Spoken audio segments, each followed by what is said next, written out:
The phone shattered on the floor as my daughter tore it from my hands and slammed it down. Her face twisted with rage, and when she finally spoke, her voice was full of venom. What she said next left me stunned, unable to recognize the child I had raised all these years. Imagine your own daughter, the child you raised, ripping your phone from your hands, smashing it to pieces, and then looking you dead in the eye telling you, "You won't need this anymore. I'll decide what's best for you." That was my breaking point. That was the moment I understood everything, the betrayal, the lies, the sheer, calculated cruelty of it all. Elena here, and honestly, the memory still makes my blood run cold.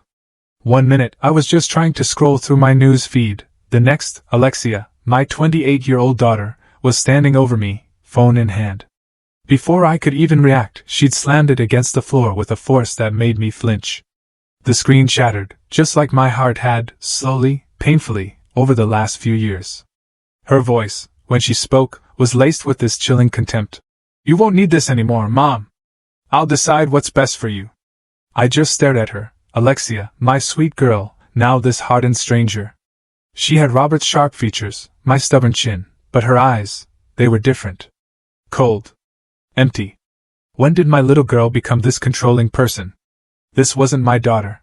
This was someone else entirely. "Mom, are you even listening?"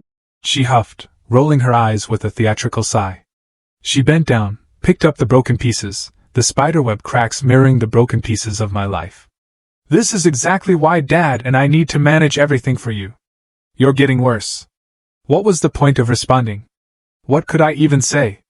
For over a year now, ever since Robert, my husband of 30 years, had convinced Alexia I was mentally declining, they'd systematically chipped away at my world. They'd cut me off from my friends, seized control of every penny, and started watching my every move. And I just watched it happen, silent, desperate, a prisoner in my own home. "We're doing this because we love you," Alexia continued, her voice softening, almost sounding like the daughter I remembered. "Dad says your paranoia and forgetfulness are getting worse. You need us." The words stung. God, they stung. I remembered a time when she would have defended me against anyone, even her own father. But Robert had always been so incredibly persuasive.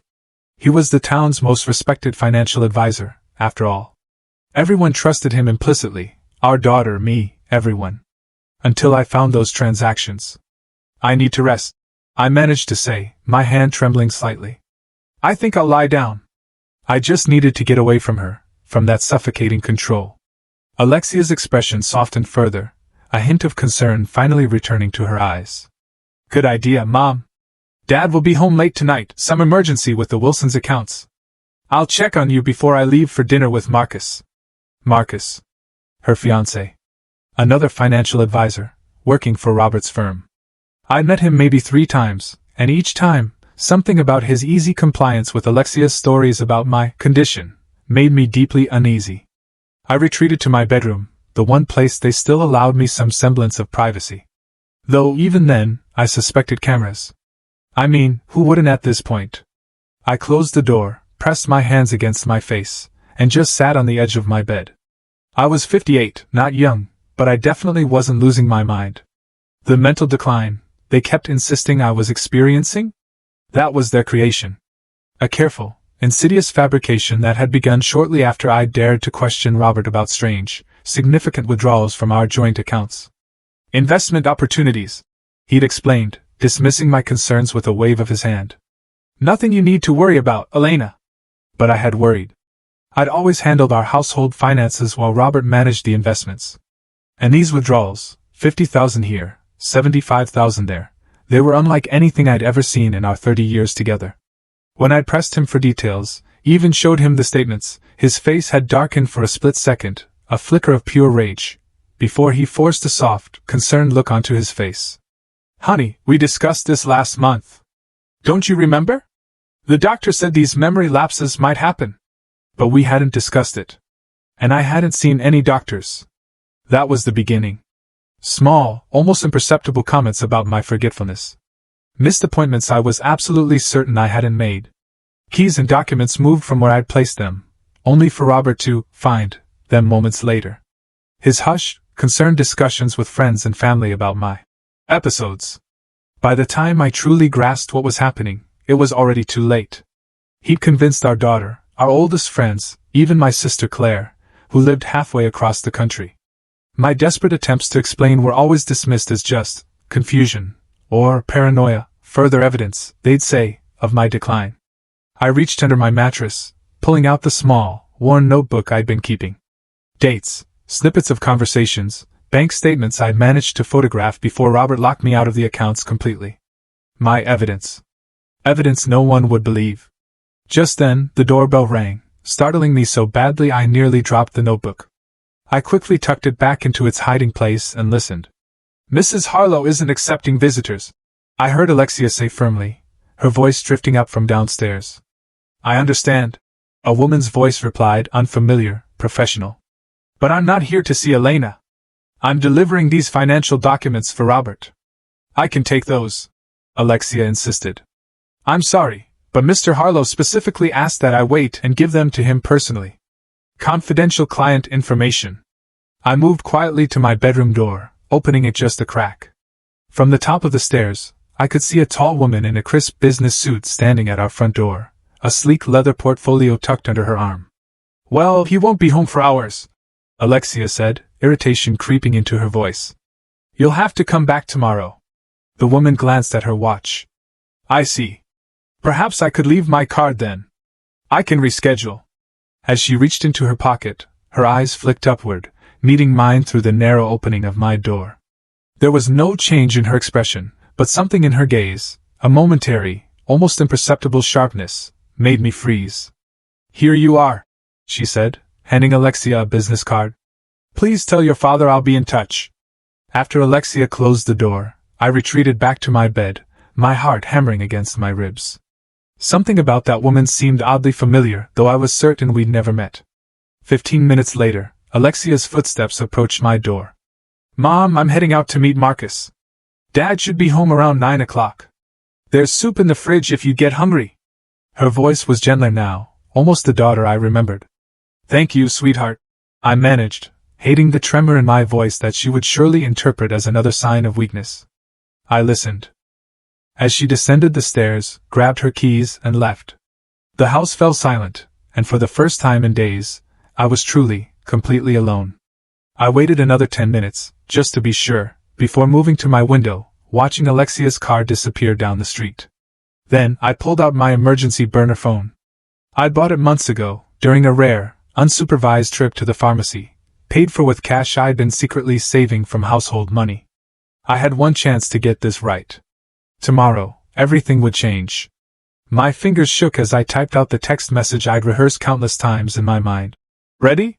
10 a.m. tomorrow. Bring everything we discussed." I sent it to the only number programmed into the phone, then immediately deleted the message. The next morning, I woke before dawn. I showered and dressed carefully, choosing comfortable clothes and practical shoes. I packed a small bag with essentials and, most importantly, the notebook containing my evidence. At 7:30, I heard Robert leave for his morning tennis game, a Saturday ritual he never missed. Alexia wouldn't arrive until around noon. She always slept late on weekends. At precisely 9:45, I walked out the front door of the house where I'd lived for 28 years, locking it behind me. I didn't look back.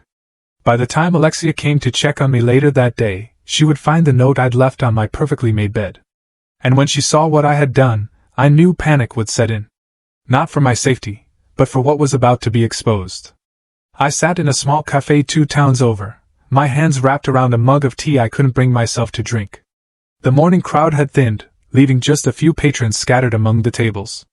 At precisely 10 a.m., the bell above the door chimed.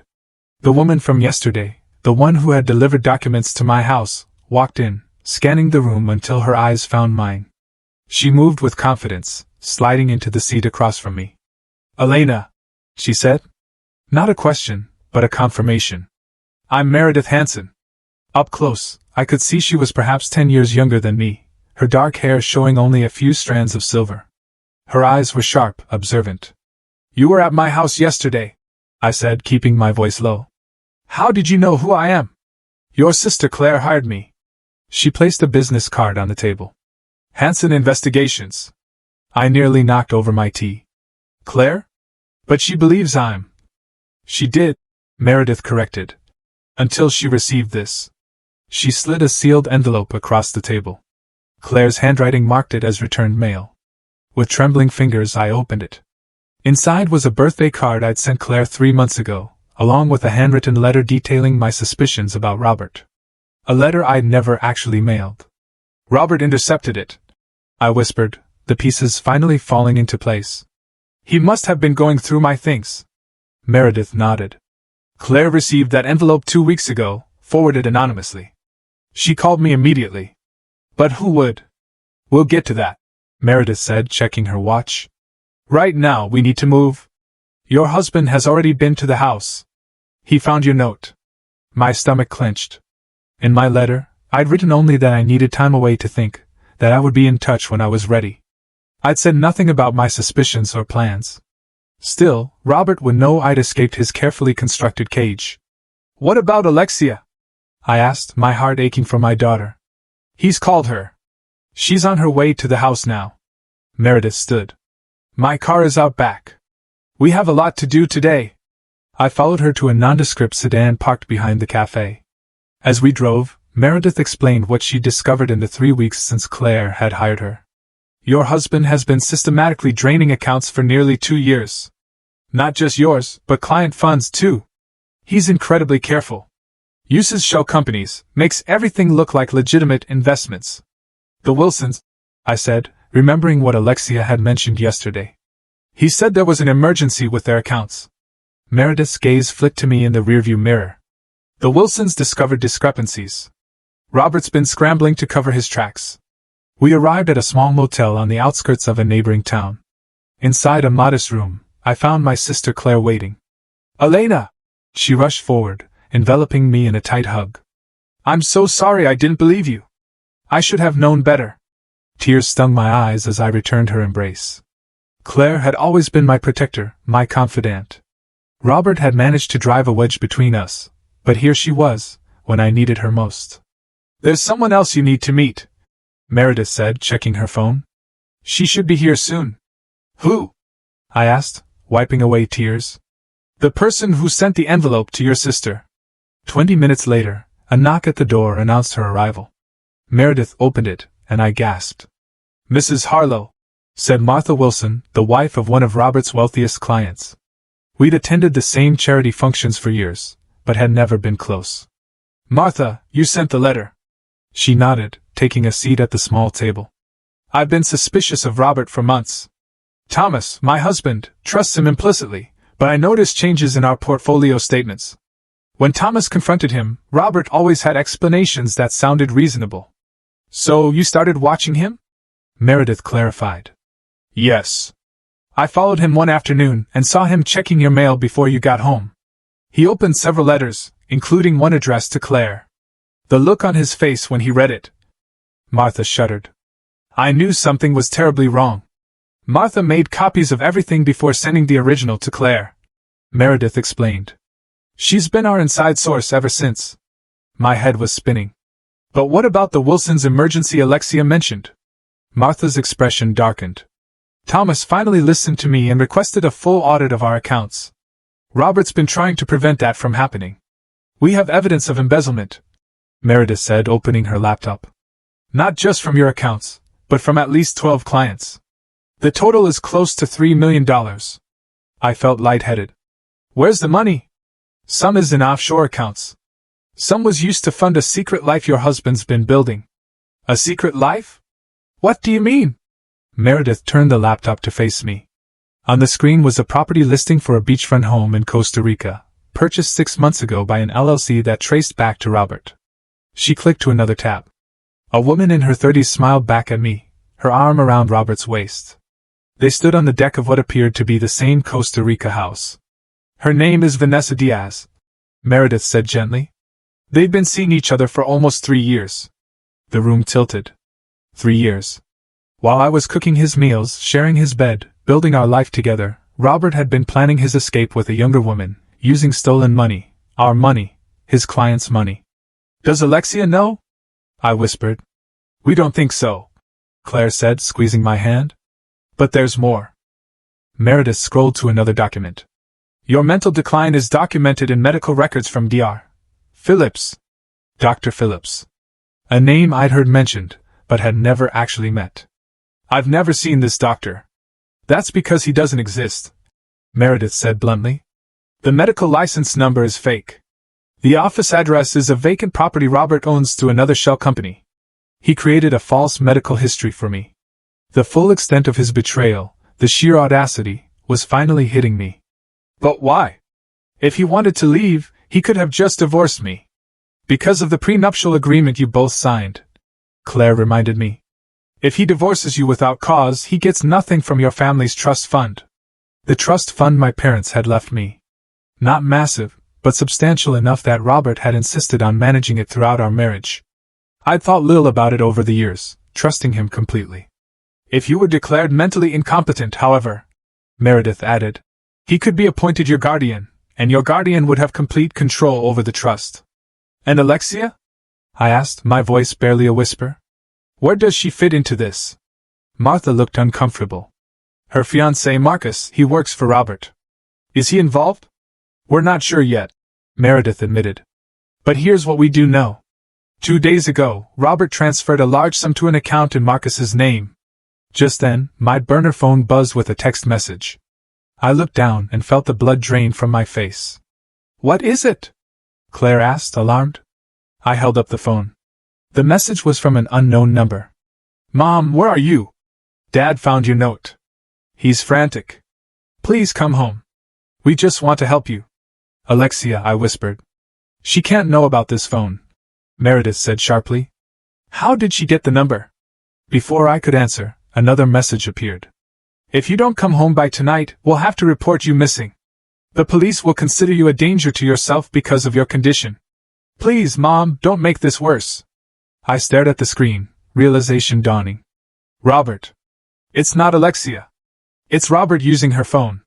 He's threatening me and letting us know he's still one step ahead, Meredith said grimly. The room fell silent as we all considered what this meant. Robert knew I had a secret phone. He was monitoring Alexia's communications, and now he was using my love for my daughter to try to lure me back. Martha was the first to speak. So, what do we do now? No, I said, a new kind of strength, a cold anger, rising within me. We set a trap of our own. The plan came together faster than I expected. Within hours, Meredith had arranged everything we needed, making calls to contacts whose identity she kept confidential. Claire and Martha worked alongside her, each bringing their own strengths to our improvised war room. I watched them with a mixture of gratitude and disbelief.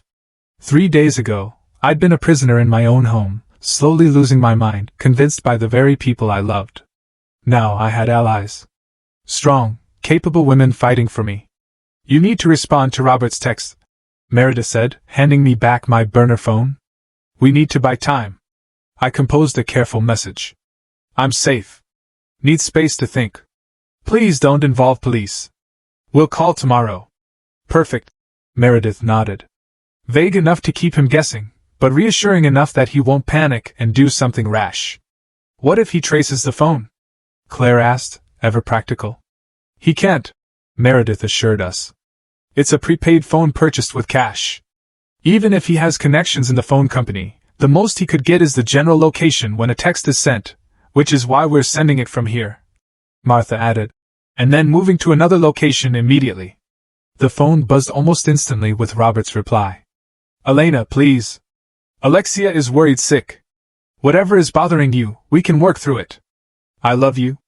I felt a bitter laugh escape my throat. He's good, isn't he? If I didn't know better, I'd believe him. Sociopaths often are excellent manipulators, Meredith said matter-of-factly. Their lack of empathy allows them to lie without the tells most people have. Is that what Robert is? A sociopath? The thought that I'd spent 30 years with someone capable of such calculated deception made me feel hollow. Labels aren't important right now, Claire said gently. What matters is stopping him. An hour later, we checked into a different motel under Martha's name, paying cash.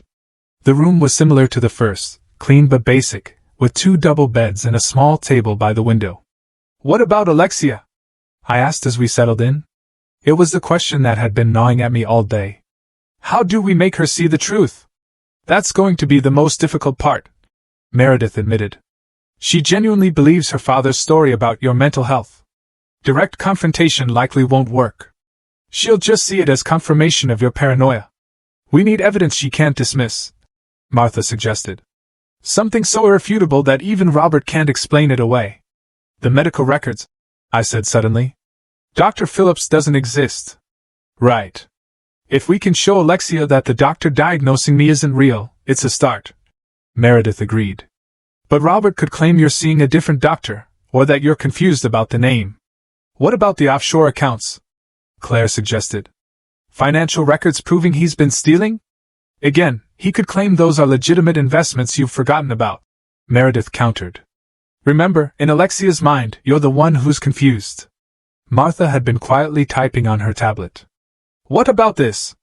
She turned the screen toward us, showing the photograph of Robert and Vanessa in Costa Rica.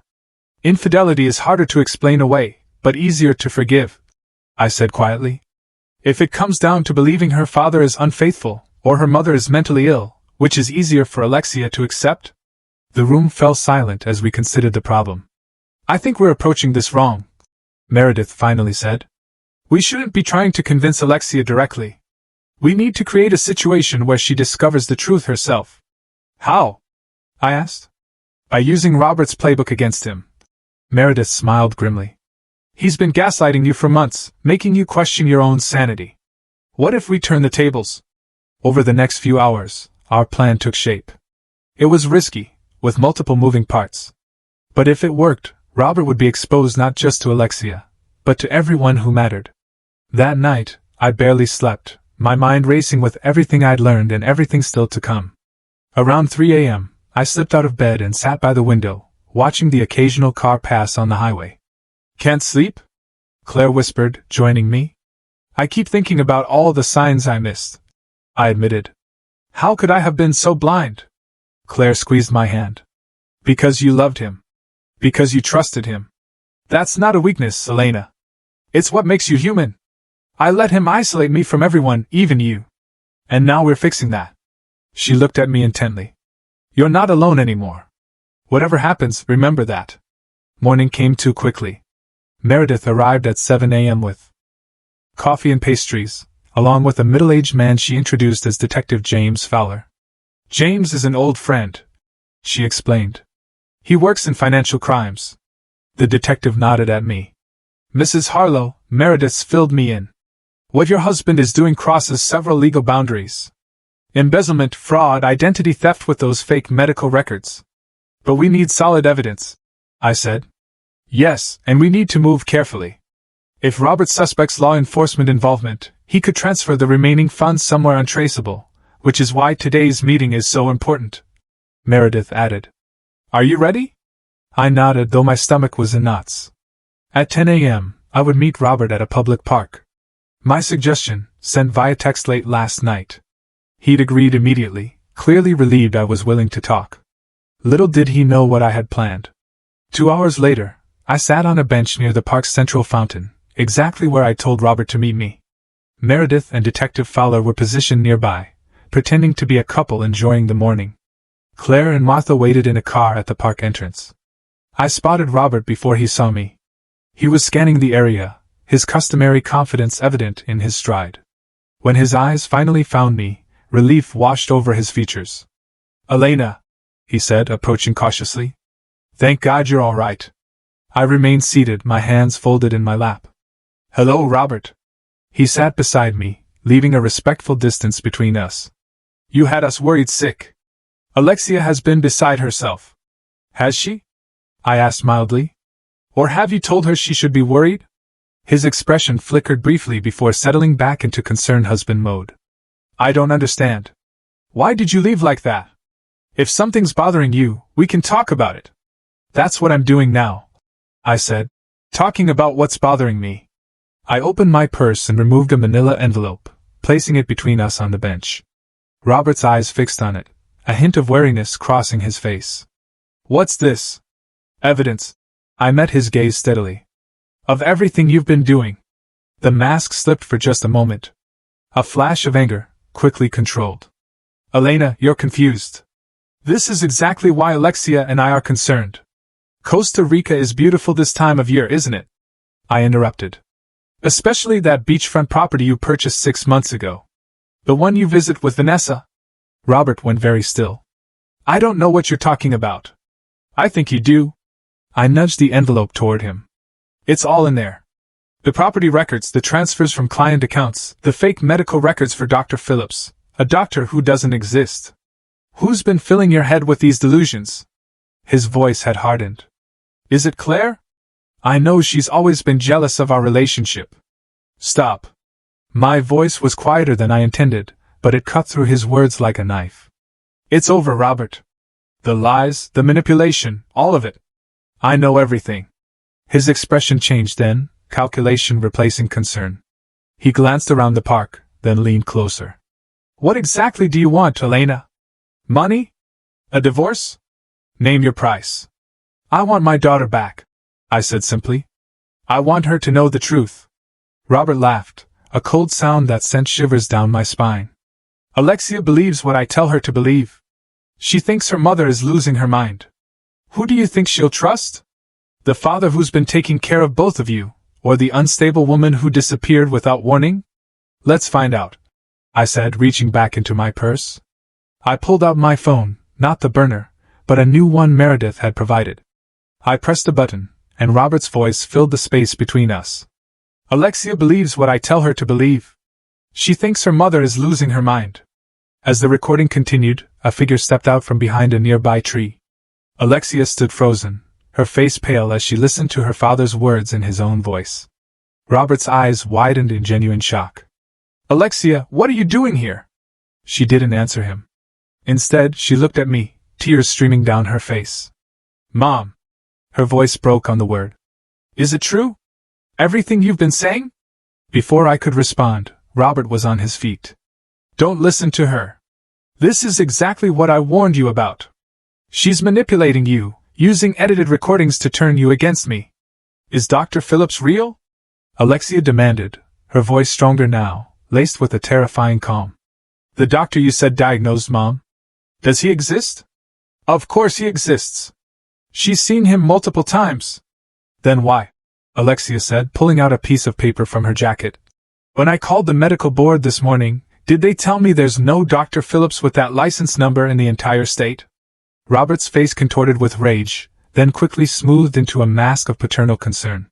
It was fascinating, and terrifying, to witness his transformation, like watching an actor switch characters mid-scene. Alexia, honey, he said, his voice soft and reasonable. I don't know what your mother has told you, but you're misunderstanding the situation. Dr. Phillips might have recently changed practices or... Stop it! Alexia cut him off. Her hands were shaking, but her voice remained steady. I called every Dr. Phillips in the state. None of them have ever treated Mom. The address you gave me for his office, it's an empty storefront. I watched my daughter with a mixture of pride and heartbreak. She had done her own investigating, something I hadn't anticipated. Despite everything Robert had told her, some part of her had harbored doubts. Robert's eyes darted between us, calculating his next move. This is absurd. I've been taking care of both of you for years. Why would I? Vanessa Diaz? I interrupted quietly. His head snapped toward me, eyes narrowing. Your girlfriend, the house in Costa Rica, the money you've been stealing from clients to fund your new life. I reached into the envelope and pulled out several photographs. Martha Wilson has been very helpful. Martha? Robert's composure cracked. What does she have to do with this? She's been watching you, I explained, ever since she noticed discrepancies in her husband's accounts. Mom, Alexia whispered, her eyes fixed on the photos of Robert and Vanessa. How long have you known? I suspected something was wrong for months. But I only learned the full truth yesterday. I took a deep breath. Your father has been gaslighting me, Alexia, making me, and you, believe I was losing my mind, when really he was stealing money and planning to leave. Robert suddenly lunged for the envelope, but Detective Fowler appeared beside him, grasping his arm firmly. I wouldn't do that, Mr. Harlow, he said, flashing his badge. The color drained from Robert's face. Who are you? Detective James Fowler. Financial crimes. He released Robert's arm, but positioned himself between us. We have some questions about certain irregularities in your client's accounts. Robert straightened his jacket, his lawyer mask sliding into place. I'm not discussing anything without my attorney present. That's your right. Fowler nodded. But we have enough to get warrants for your financial records, your home, and your office. Perhaps you'd like to cooperate now. Make things easier on yourself. This is ridiculous. Robert snarled. A misunderstanding blown out of proportion by my mentally unstable wife. Alexia stepped forward, placing herself at my side. Dad, I saw the medical records you showed me. I checked every detail. They're fake. You lied to me. For the first time, uncertainty flickered across Robert's face as he realized his daughter was slipping away from his influence. Alexia, please. Everything I've done for us, for our future. By stealing? She demanded. By lying? By making me think my own mother was going crazy? You don't understand, he said desperately. Your mother's family money is tied up in that trust. I had to. Had to what? I asked quietly. Convince everyone I was incompetent so you could control my inheritance while running off with your girlfriend? Meredith approached, standing beside Detective Fowler. Mr. Harlow, we've been building a case against you for weeks. We have documentation of transfers from client accounts to offshore entities you control. We have evidence of the falsified medical records. And as of this morning, we have testimony from Vanessa Diaz herself. Robert's head jerked up. What? She's been very cooperative. Meredith continued, especially after learning you've been embezzling money. She thought you were wealthy from legitimate business. You got to Vanessa? His voice was barely audible. Costa Rican authorities picked her up this morning, Detective Fowler said. Seems she was quite surprised to learn about your existing family arrangements. Robert's shoulders slumped momentarily before he straightened again, his eyes calculating. Whatever you think you have, it won't hold up. I'm not saying another word without my lawyer. That's fine, Fowler said, nodding to a uniformed officer who was approaching. Robert Harlow, you're under arrest for suspicion of fraud, embezzlement, and identity theft. You have the right to remain silent. As the officer led Robert away, I turned to find Alexia staring at me, her expression a mixture of confusion, pain, and dawning horror. Mom, I'm so sorry, she whispered, tears streaming down her face. I believed him. I helped him control you. Her voice broke on a sob. I pulled her into my arms, holding her as she cried against my shoulder. You didn't know, sweetheart. He manipulated both of us. But I should have seen it. The way he was so insistent about managing your medication, about keeping you isolated for your own good. I was so stupid. No, I said firmly, drawing back to look into her eyes. You trusted your father. That's what daughters do. But you also started questioning things, didn't you? You checked on Dr. Phillips yourself. She nodded, wiping her eyes. Marcus told me I should trust Dad completely. That questioning the doctor would just upset you unnecessarily. But something felt wrong. She paused, her expression hardening. Marcus, did he know? Was he part of this? We're not sure yet, I admitted. But Detective Fowler will be looking into that too. Claire and Martha approached us cautiously. Alexia looked surprised to see my sister. Aunt Claire, what are you doing here? Helping your mom, Claire said simply, giving Alexia a gentle hug. And this is Martha Wilson. She's been instrumental in uncovering what your father was doing. Alexia stared at Martha with dawning recognition. Mrs. Wilson, you and Mr. Wilson were at our house for dinner last month. Martha nodded. That's when I became certain something was wrong. I saw how your father treated your mother. The constant corrections, the little comments undermining her. It reminded me of my first husband. She touched Alexia's arm gently. Abusers don't always use their fists, dear. Alexia flinched at the word abuser, but didn't contradict it. What happens now? She asked instead. No, I said firmly. We go home. We reclaim our lives. The days that followed were a blur of police interviews, meetings with financial investigators, and uncomfortable revelations. Marcus, it turned out, had indeed been aware of at least some of Robert's schemes.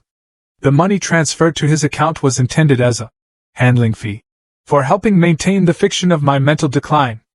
Alexia was devastated. I was engaged to someone who was helping Dad gaslight you.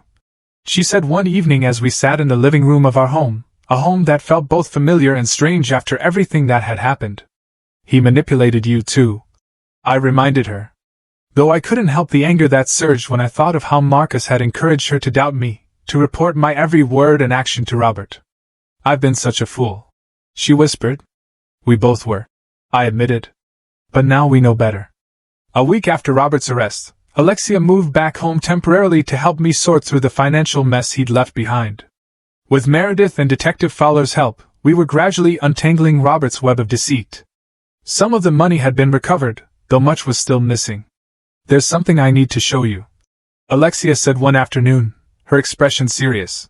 She led me to her father's home office, a room I'd been avoiding. From a hidden compartment in his desk drawer, she pulled out a small black notebook.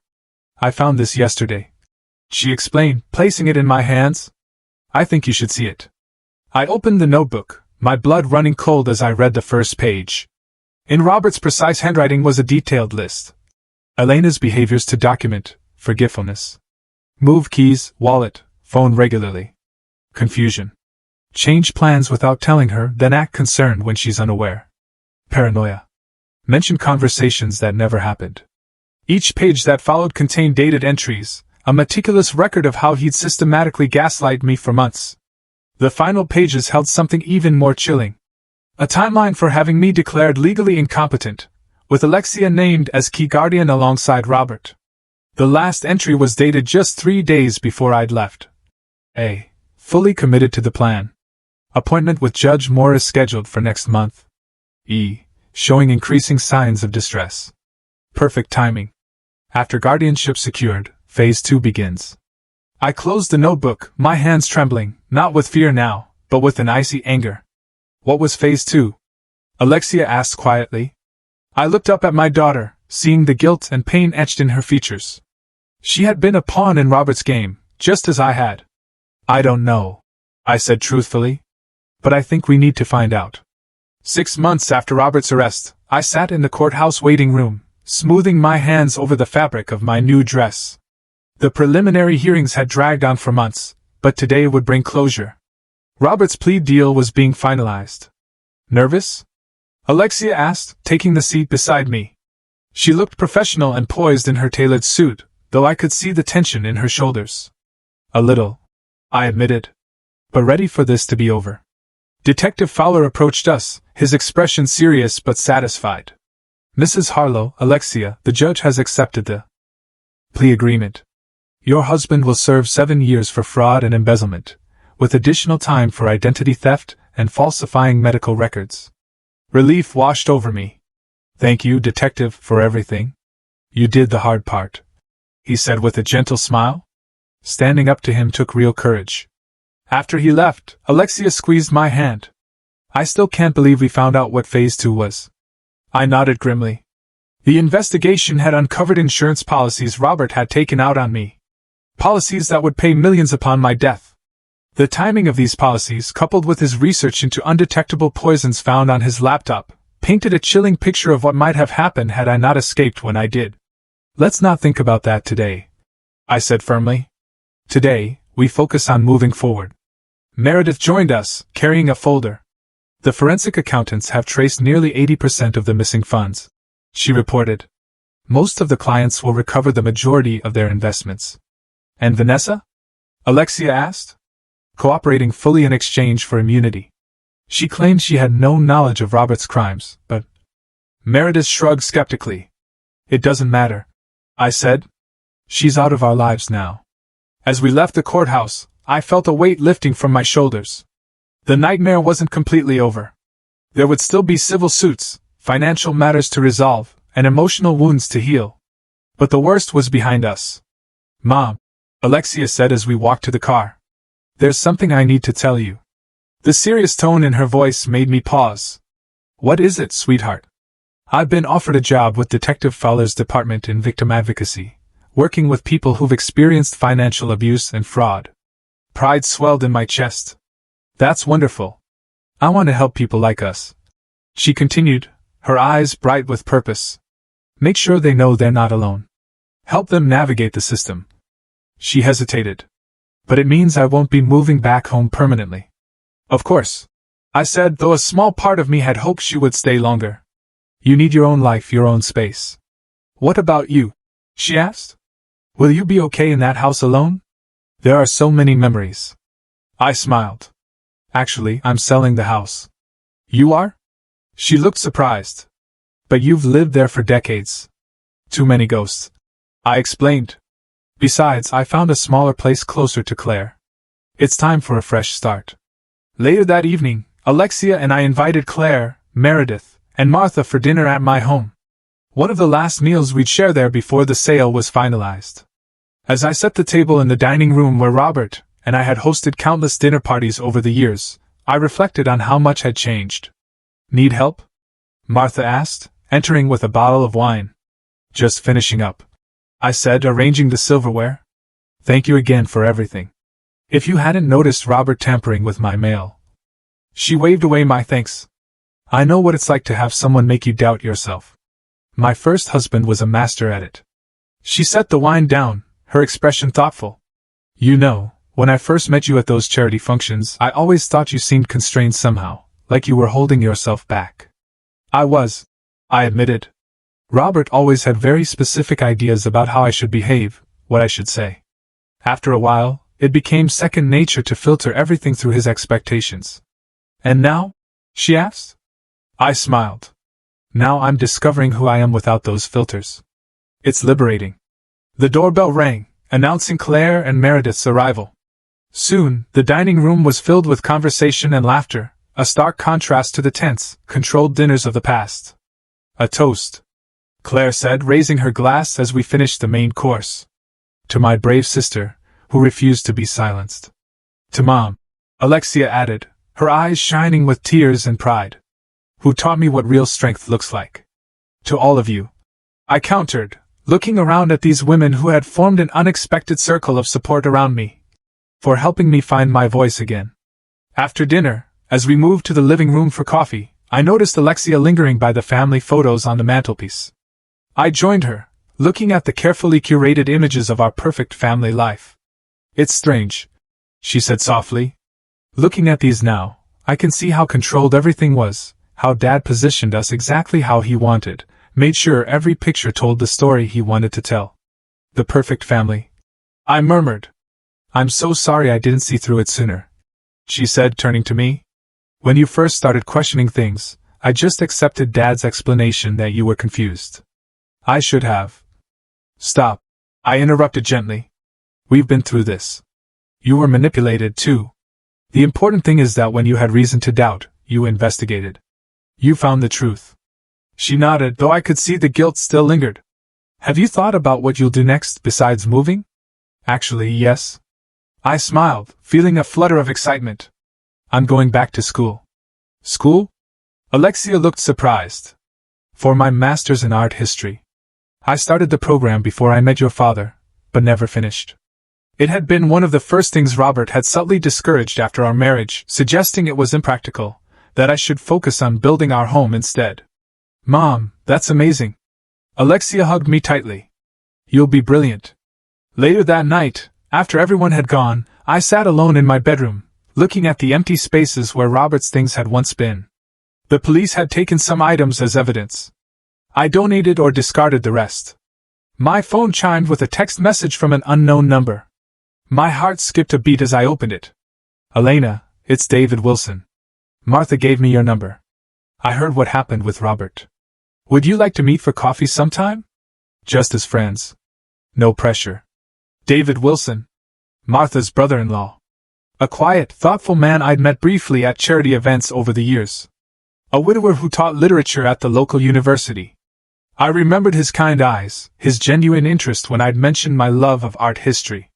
I found myself smiling as I typed a response. Coffee sounds wonderful. How about Tuesday? Setting the phone down, I moved to the window and looked out at the night sky. Tomorrow would bring more meetings with lawyers, more paperwork, more steps in the long process of disentangling my life from Robert's web of deceit.